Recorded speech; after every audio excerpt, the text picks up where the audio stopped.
자, 우리가 요한복음을 공부하게 되는데 이 요한복음은 마태, 마가, 누가복음하고 조금 다르죠. 마태, 마가, 누가복음은 시간 순서로 기록되어 있는데 요한복음은 시간 순서가 아니에요.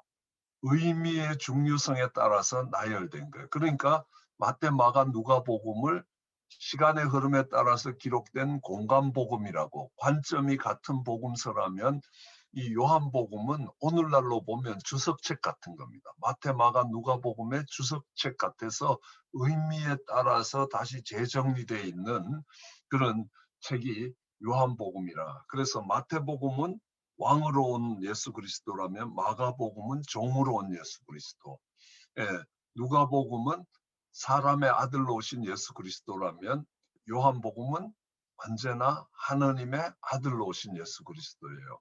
그래서 하느님의 아들로 오셨다라는 것은 이유를 기록하고 있어요. 이것을 기록하면 너희로 예수께서 하느님의 아들 그리스도이심을 믿게 하려 함이라. 요한복음은 여러분들이 늘 마음에 염두를 두셔야 되는 것이 이 요한복음을 통해서 성경은 예수님이 하느님의 아들이라는 것들을 믿게 만들려고 하는 책이 바로 요한복음이다라는 것들을 기억하면서 이렇게 보시면요. 이 요한복음에는 요한복음 3장 13절에는 하늘에서 내려온 자, 하늘에서 내려온 자를 뭐라고 이야기한다고요? 인자라고 이야기합니다. 그러면 하늘로 올라간 자는 누구입니까? 하늘에서 내려온 자, 하늘에서 내려와서 사람의 아들이 되셨다.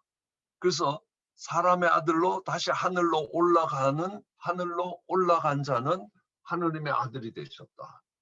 그래서 예수 그리스도가 하느님의 아들이 되셨다라는 겁니다. 그러니까 하늘에서부터 내려와서 이 땅에 거하시다가 다시 하늘로 올라가셨는데 이 땅에 내려오시는 모습들을 볼 때에 하늘에서 땅으로 내려오면 그걸 뭐라고 이야기하냐면 인자가 되셨다라는 말. 사람의 아들로 오셨다는 거고 그 다음에 다시 하늘로 올라가셨다 하면 하느님의 아들, 성자가 되셨다라는 게 되는 겁니다. 그래서 요한복음은 하느님 예수 그리스도의 하느님 아들 되심에 대한 복음서다라는 것들을 알 수 있습니다. 특별히 그리고 이 요한복음을 공부하면서 이 요한복음은 에베소에 사는 사람들, 특별히 그리스 로마 사람들을 위해서 복음서를 쓴 겁니다. 이 마태복음은 유대인들을 위해서 썼다면요. 누가복음은 모든 보편적인 사람을 위해서 썼다면 이 요한복음은 특별히 이 그리스 로마의 사상을 갖고 있는 사람들을 위해서 오랫동안 요한이 에베소에서 예수님의 어머님을 모시고 예수님이 돌아가신 후부터 요한이 죽을 때까지 에베소에 있으면서 그 에베소에 있는 사람들을 위해서 썼는데 이 에베소 사람들은 어떤 생각을 하고 있습니까? 그 사람들은 세상은 두 개의 세상이라고 생각해요. 눈에 보이는 세상과 눈에 보이지 않는 세상이 있다.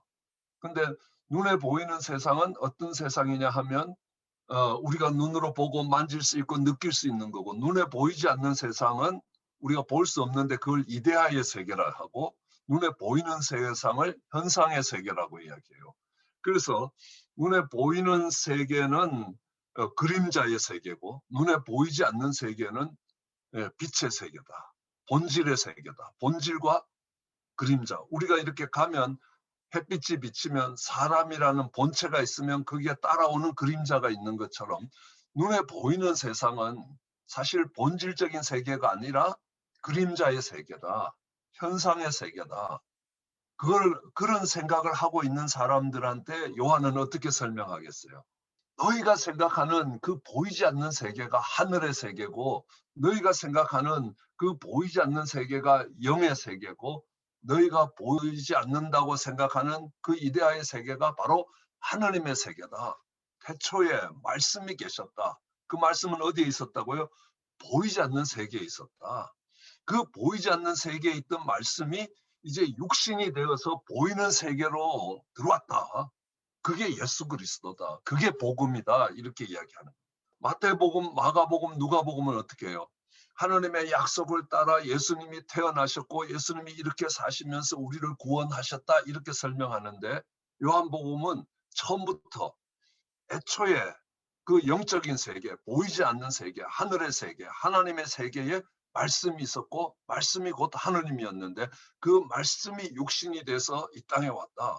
그러니까 야, 놀라운 일이 일어났고 그게 보이지 않는 세계에 하느님이 보이는 모습으로 나타나 주신 것이 복음 중에 복음이다. 이렇게 이야기하는 게 요한복음입니다. 그렇죠? 그래서 이 요한복음을 살펴보면 말씀이 세상으로 왔다. 보이는 세계로 왔다. 워드하고 월드가 되는 거예요. 그래서 이 빛이 우리에게 비춰지면 우리에게는 생명이 일어난다. 그러니까 light and life고요. word and work. 이게 하나님의 일이다. 말씀이 이제 눈에 보이는 모습들로 나타났다. 그게 이제 여러분들이 이제 공부할 표적인 겁니다. 이제 하늘이 땅으로 오고 땅이 하느님으로 올라가. 근데 여러분들이 뒤에 보겠지만 하느님의 아들이 되는 모습은 뭐냐면 어떻게 예수 그리스도가 땅에서 하늘로 올라갑니까? 그게 십자가라는 거예요. 그게 십자가다. 요한복음은. 그렇기 때문에 다른 복음서들은 마태, 마가, 누가복음은 이 십자가는 예수님이 고난을 당하신 순환을 당하신 십자가인데 요한복음은 전혀 그렇게 보지 않습니다. 이 십자가는 가장 영광스러운 사건이다. 하나님은 사랑이신데 사랑이신 하나님을 보여줄 수 있는 가장 아름다운 사랑의 모습이 바로 십자가다. 하나님, 사랑이신 하나님을 닮은 가장 하나님 아들다운 모습이 십자가다. 그래서 십자가를 고난으로 안 보고 이 요한복음은 뭐로 보느냐 하면 영광으로 본다는 겁니다. 그 십자가가 영광이다. 하나님의 영광이다라고 이야기합니다. 그죠? 요한복음은 1장에서부터 12장까지는 뭐냐 하면 이 예수님이 하늘에서부터 땅으로 왔다. 그러니까 보이지 않는 세계에서 보이는 세계로 왔다. 말씀의 세계에서 이제 눈에 보이는 표적으로 나타나는 세계다. 그래서 이걸 보면서 요한복음은 정확하게 7개의 기적만 설명하고 있습니다. 이 7개의 기적을 갖고 뭘 설명하냐면 예수님이 하늘에서 땅으로 내려오신 분이라는 그 사인이다. 사인. 그러니까 이걸 기적이라고도 안 해요. 표적이라고 이야기합니다. 기적은 미러클이라면 표적은 사인이라는 겁니다. 우리가 이야기하는 놀라운 기적과 같은 사건을 보면서 요한복음은 끊임없이 하는 말이 예수님이 하늘에서 이 땅에 오신 분이다. 하늘이 이 땅에 개입하면 어떤 일들이 일어납니까? 어떤 일이 일어나죠? 요한복음엔 7가지 기적이 일어납니다. 제일 먼저 일어난 기적이 뭐죠? 물이 변하여 포도주가 되는 겁니다. 물이 변하여 포도주가 되는다. 이거는 본질의 변화입니다. 본질이 달라진 겁니다. 영어로 하면 quality. 다시 4번째 기적이긴 하지만 오병이어의 기적. 떡 5개로 5,000명을 먹였다. 이거는 무슨 기적입니까? 양이 늘어난 겁니다. 질이 바뀐 게 아니라 양이 늘어났습니다. 그런데 우리가 살아가는 이 세상에는 어떤 법칙이 있느냐 하면 질량불변의 법칙이요. 질과 양은 절대로 안 바뀐다. 그런데 그 질량불변의 법칙이 하늘이 땅에 개입하면 질량불변의 법칙이 뒤집어진다 이 말이에요. 그러니까 이 뒤집어진다라는 것을 우리나라 말로 하면 초월한다. 그러니까 오버라이드가 된다라는 것. 이 땅에 살아가는 우리들에게 있어서는 질과 양은 움직일 수 없는 걸로 되어 있지만 바뀐다는 겁니다. 물이 포도주로 바뀐다는 겁니다. 그래서 가끔 아말감이 금으로 바뀐다. 바뀔 수 있다는 겁니다. 이 땅에서는 이건 도저히 불가능한 거지만 하나님이 개입하시면 질과 양이 달라질 수 있다는 겁니다. 그 다음에 38년 된 혈기 마른 자를 고치셨다. 이제 시간이 더 이상 문제가 안 됐다. 38년 동안 굳어진 것도 하나님이 바꾸실 수 있다는 겁니다. 왕의 신하의 아들을 고쳐주셨다. 그죠? 가나에 있으면서 가버나움에 있는 왕의 신하의 아들을 고칩니다. 거리가 문제가 안 된다. 여기서 기도하면 하나님이 역사하셔서 한국에 있는 우리 부모님들을, 한국에 있는 형제 자매들을 바꾸실 수 있다는 겁니다.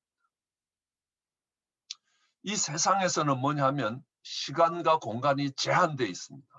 그러나 하늘이 땅에 개입하면 시간과 공간의 제한이 풀어진다는 사실입니다. 이걸 보면서 예수 그리스도가 하늘에서 온 자라는 것들을 알라는 겁니다. 이게 표적입니다. 그죠?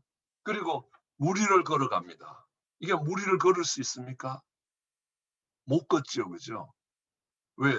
중력의 법칙이 있어서 무거우면 물속에 빠지게 돼 있습니다. 근데 예수님이 물 위를 걷습니다. 이거는 뭘 이야기합니까? 자연 법칙, 내추럴 로를 초월하신 겁니다. 그리고 날 때부터 소경된 자의 눈을 뜨게 하시는 겁니다. 이거는 뭡니까? 유전적 법칙을 하나님이 뒤엎으신 겁니다. 내추럴 로 그리고 지네릭 로입니다. 하늘이 땅에 개입하면 자연 법칙이 바뀐다는 겁니다. 바뀔 수 있다는 겁니다. 날 때부터 소경된 자가 눈을 뜰 수 있다는 겁니다. 그리고 이제 죽은 나사로를 살립니다. 이게 데스로라는 것. 죽음의 법을 넘어갈 수 있다. 죽음을 초월할 수 있는 것. 그래서 요한복음은 1장부터 12장까지 정확하게 예수 그리스도가 하늘에서 내려오신 분이라는 걸 전제하는 겁니다. 그리고 이제 13장부터 14장까지는 뭐가 나오냐면 이제 예수님이 13장에서부터 20장까지는 하늘로 올라가신 하나님의 아들 되심을 보라는 겁니다. 자, 그 사이에 뭐가 있냐면 이 요한복음에는 또 의도적으로 7개의 I am 스테이트먼트가 있습니다. 예수님이 나는 스스로 있는 자다. I am who I am 이렇게 되는데 그 스스로 있는 자라는 말은 무슨 뜻이죠? 나는 너희를 창조했다. 너희는 창조된 자고 나는 스스로 있는 자. 이 여호와라는 말이 I am who I am. 나는 스스로 있는 자라는 것. 내가 스스로 있는 자다. 나는 여호와라. 이런 말을 들어도 여러분들이 별로 감동이 없어요. 얼굴에 감동이 되는 표정이 없어. 이 말을 해도 여전히 표정이 안 바뀌어요. 다 심각해 지금요. 그러니까 여러분 자녀를 보시라는 겁니다. 그러니까 부모의 눈에 자녀가 얼마나 아름답고 이쁜지요. 좀 커서 속썩이면 좀 달라지긴 하지만요. 그 부모의 눈에 자녀들이 아름답고 사랑스러운 이유가 뭐냐는 거예요. 그의 생명을 창조하는데 내가 관여했기 때문에. 나를 닮은 건 아니에요. 어떨 땐 삼촌을 더 닮을 수도 있어요.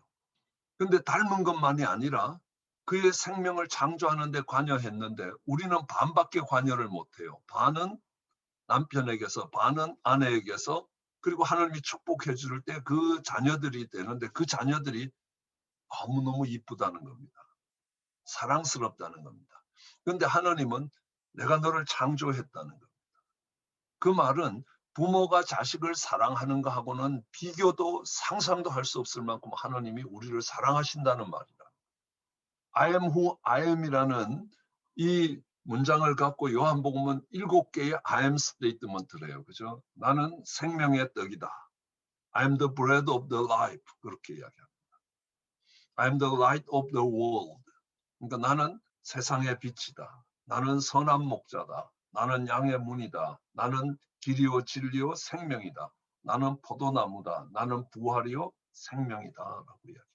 자, 이제 다시 돌아가서 이제 영광의 책 13장부터 20장까지는 영광의 책이에요. 영광이라는 것은 요한복음이 이야기하는 영광은 십자가라는 거예요. 하늘로 올라가는 것을 영광으로 보고 있는 겁니다. 그러니까 이제 요한복음 17장에 예수님이 내가 이제 영광을 받을 때가 이제 가까워졌다라고 이야기할 때 막 모든 사람이 박수 쳐주시는 온 세상 가운데 높이 들리는 예수님이 아니라는 거예요. 내가 이제 십자가 질 시간이 가까워졌다 이 말씀이라는 거예요.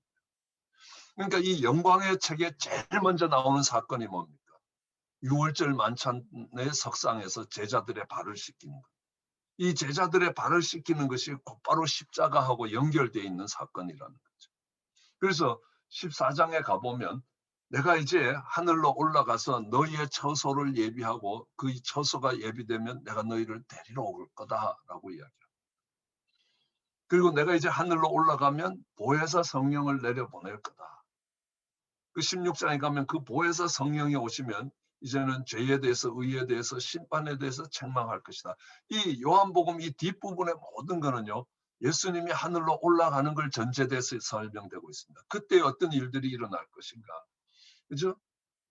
근데 내가 올라가면서 너희를 이 땅에 두고 가는데 너희가 포도나무에 붙어 있는 가지처럼 과실을 많이 맺고 하나님께 영광이 되고 너희 인생이 복되게 하기 위해서 너희가 남아있을 것이다.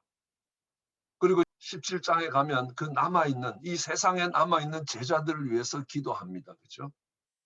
왜 그들을 이 세상에 남겨두고 있냐는 거. 그 남겨두면서 그들을 보호하기 위해서 기도하시는 주님의 기도가 요한복음 17장의 기도예요. 이 요한복음은요, 이 요한복음 17장에 예수님이 하시는 중보기도를 예수님의 마지막 기도라고 이야기합니다. 그래서 요한복음은 의도적으로 예수님이 겟세만에서 한 기도를 빼버립니다. 시간적으로 보면 겟세만에서의 기도가 제일 끝에서 하시는 예수님의 기도일 겁니다. 십자가에서의 기도하고요. 그런데 이 요한복음은 의도적으로 그 겟세만의 기도를 빼고 17장의 기도를 합니다. 이거는 예수님의 마지막 제자들을 이 땅에, 예수님은 이제 어떻게 한다고 십자가를 지고 하늘로 올라가면서 남겨지는 제자들의 보호를 위해서 기도하고 계시는 것을 볼 수 있습니다.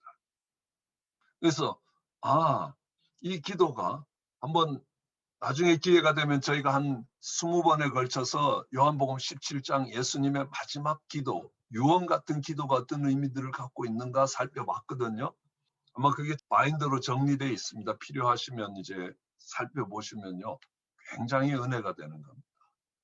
이것도 예수님이 세상에 두고 가는 제자들을 위해서 이야기하시는 겁니다. 그리고 예수님의 십자가 사건과 그것을 가장 큰 영광으로 보면서 이제 다시 오신 예수님이 성령 받으라라는 걸로 요한복음이 끝난다는 겁니다. 요한복음 21장은 시간의 순서로 아니고 특별한 부록으로 붙어져 있습니다. 그래서 요한복음 21장이 지나가면 어떤 사건이 일어납니까? 사도행전이 시작되는 거예요. 이제 이 제자들의 사도의 시대가 시작되기 위해서 그들이 마지막으로 넘어가야 되는 허들이 그렇다는 겁니다. 그래서 이 요한복음은 전체적인 이런 스트럭처 위에서 진행이 되고 있습니다. 그러나 다시 돌아가면 뭐라고요? 예수님이 하나님의 아들, 그리스도. 이 예수라는 말은 사람의 아들이라는 말입니다. 그리스도라는 말은 하나님의 아들, 곧 그리스도됨을 믿어서 구원을 얻게 하게 합니다. 그래서 요한복음을 공부하면서 예수님이 누구신가, 정말 어떻게 이 땅에 오셨다는 것들, 하늘에서 하나님의 아들로 이 땅에 육신을 입고 오셨다는 것들을 무엇을 보고 알 수 있는가? 표적의 책이라. 이런 사인들이 나오면, 길이 이렇게 굽어졌다고 사인이 나오면 조금 있으면 그 굽어진 길이 나타나는 거 아니냐는 겁니다. 이런 현상이 나타나는 걸 보면서 예수님이 누구신지를 알라는 겁니다. 그리고 그 예수님이 누구신지를 알면 그 예수님이 왜 제자들의 발을 씻기고 왜 십자가를 지시는지를 보라. 그게 가장 영광의 사건이라는 거예요. 이제 그것들을 배우고 나면 우리들의 삶에 사도행전의 역사가 시작될 것이라 라고 약속해 주시는 겁니다. 그렇게 사도행전의 역사를 멋지게 써갈 수 있는 그런 우리 모두가 되기 위해서 요한복음에서 은혜를 받기를 원합니다. 잠깐 기도하고 마치겠습니다. 하나님, 사랑하는 종들이 하나님 요한복음을 공부하기 위해서 함께 모였습니다. 하나님, 지혜를 주시고 계시의 정신을 주시고 우리의 어두운 눈을 열어서 하나님의 하나님 되심, 육신을 입고 이 땅에 인자되어서 오신 주님의 모습을 보게 하시고 그것이 무엇을 가리키고 무엇을 의미하고 있는지 그 표적의 의미들을 배울 수 있게 하여 주시기 원합니다. 그리하여 예수님이 누구신지, 그 예수님이 지시는 십자가가 얼마나 영광의 사건인지를 알게 하시고 그 십자가를 짐으로 인하여 이제 사도행전의 놀라운 역사들이 하나님 펼쳐질 수 있도록 은혜를 더하여 주시기 간절히 소원합니다. 감사합니다. 예수님 이름으로 기도드렸습니다. 아멘.